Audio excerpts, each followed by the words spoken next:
Agoncillo, Batangas. We visited a friend's house in Agoncillo, Batangas. It is a small, quiet town right after Taal. The house is a few-minute drive to Taal Lake. The place was along the highway where very few cars pass by. It's a compound in the typical province ambience. It was afternoon around 5 p.m. when me and my daughter, who was then 2 years old, were playing in front of the house. My daughter was running around when she accidentally ran towards the pathway in between the two houses. So I ran after her, not letting her off my sight. She suddenly stopped, and when I saw her, she was pointing at a tree. I called her name, and she ran to me, saying, "Dada, a girl." I asked her, "Where?" But she did not want to look anymore. She was hugging my legs really tight. She was scared. So we went back to the house again, and I ignored what had happened because I really have no idea what she saw. Night came and we were having dinner. Our friend was sharing stories about her family who lives inside the compound. My wife and the girls were throwing jokes until our friend who owns the house said, "Yung lola ko nga, nagka-schizophrenia, nagpakamatay. Yung tita ko din nabaliw, nagbigti." Then I asked, "Talaga? Saan?" Then she replied, "Diyan sa puno sa likod," pointing to the direction where my daughter stopped and said there was a girl. I almost choked when I heard it. Teacher's Camp. Friend's personal story, 2010. After climbing Mount Pulag, my friend, his brothers, and some of his cousins decided to stay in Baguio for one night.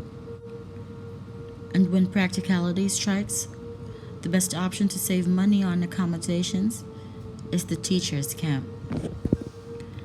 Their story started after they ate dinner, had some chit-chats, and finally decided to call it a night. Everything was well until past midnight.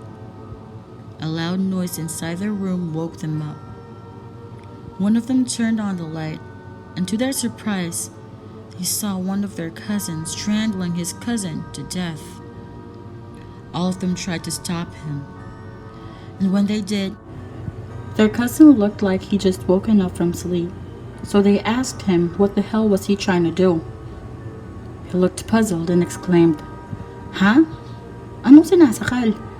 Pagising ko kanina may nakita akong babae na mahaba ang buhok, sinasakal si kuya. Kaya hinawat ko." Humalig Island. Based from personal experience. These two stories I'm about to share was a totally separate incident during two of my travels to Humalig Island. First incident. It was a 2-night stay in the island. We were camped in Sitio Lawis. My guests enjoyed every bit of our misadventures in the island. We had dinner, and of course the drinking session.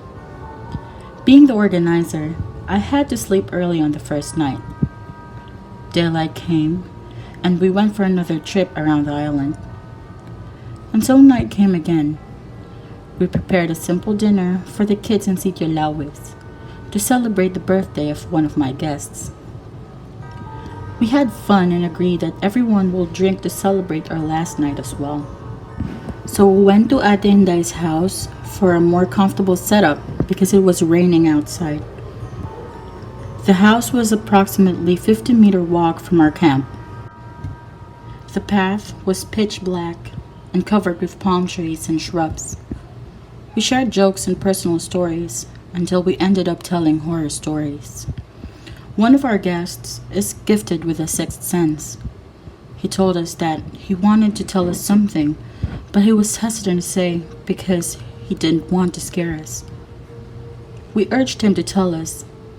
He said, marami akong nakikitang masamang elementals sa paligid. So we asked him if they would hurt us. He said, may mga gustong manakit, pero takot sila kasi may nagbabantay sa atin. It was a relief to hear that.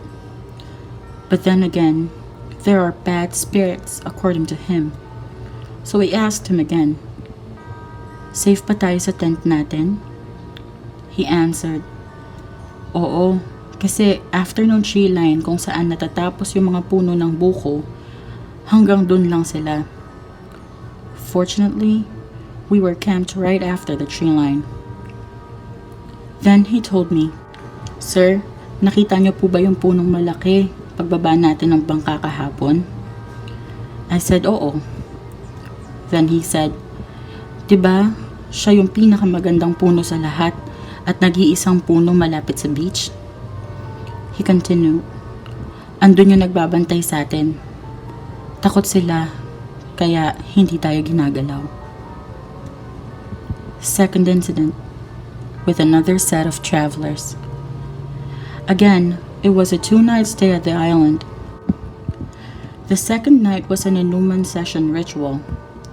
One of my guests is fortunately again gifted with a sixth sense.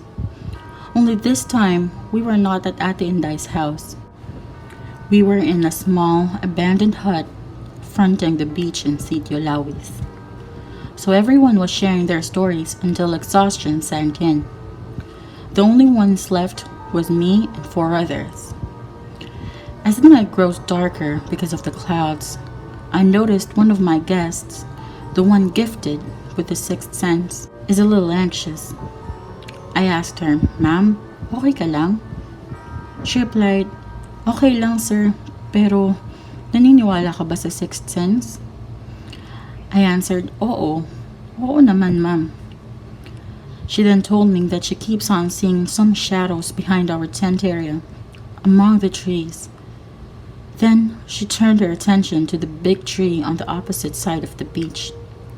She told me, sir, yung puno na malaki merong nagbabantay. Binabantayan yung mga tao dito. Kulay puti. Goosebumps when I realized she was talking about the same tree on the beach and the same tree line during the first incident. I told her, shit, ma'am, pareho po kayo ng sinabi nung una kong guest. Ilang buwan pa lang nakakaraan. Hyatt Hotel, Baguio. My cousin's story, circa 1997, Baguio City. My cousin accompanied a friend to Baguio in a private car. He was the driver. The venue where his friend asked him to stop was in front of the Hyatt Hotel. Yes, the infamous Hyatt Hotel in Baguio, where hundreds of people died because of the magnitude 7 earthquake in 1991 that put the building in ruins. He took his lunch, went around the city for a while, then went back to the venue to wait for his friend. It was cold and getting dark, so he went inside the car. Tired from the travel, he quickly went into a deep sleep, but was suddenly awoken by a loud noise outside the car. His exact words were, nagulat ako. Pagmulat ko, putang ina, ang daming tao sa paligid ng kotse. Madudungis. Yung iba may dugo sa muka. Kinakalampag yung bintana, sumisigaw, tulungan niyo kami. Pumikit na lang ako sa takot. Biglang tumahimik. Pagmulat ko, wala na.